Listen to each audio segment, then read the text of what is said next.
Cette interdiction de coupe et de transport de bois frappe le secteur du bois en Guinée. Dans les points de vente et de transformation de bois, cette information est commentée. Ici, nous sommes au quartier ex-aéroport, au point de vente de Kaba Traoré. Il dit être conscient des conséquences de cette décision. Mais selon lui, le transport de bois vers d'autres pays constitue un frein à leur activité.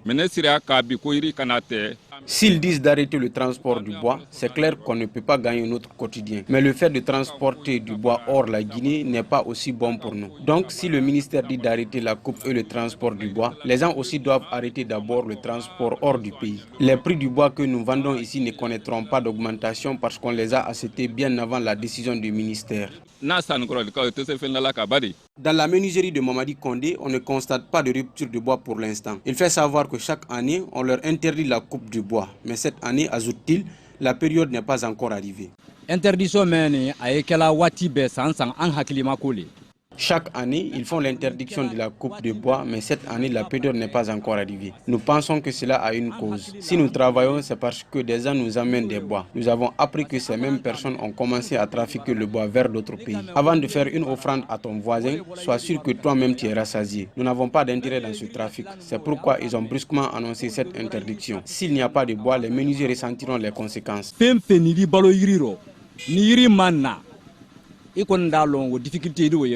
Lorsque les camions de bois arrivent à Kankan, Ibrahim Sano, étudiant diplômé et plusieurs de ses amis transportent les bois dans les différents points de vente de la ville. Il apprécie cette décision du ministère de l'Environnement mais fait savoir que c'est dans cette activité qu'il nourrit sa famille.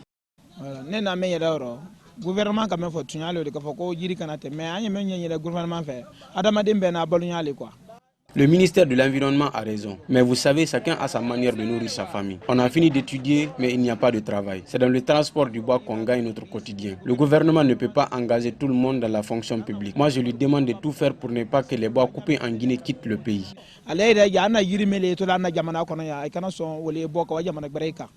La délivrance des permis de coupe est également interdite. Une mesure justifiée par le ministère par le constat de coupe abusive et exploitation illicite des ressources forestières.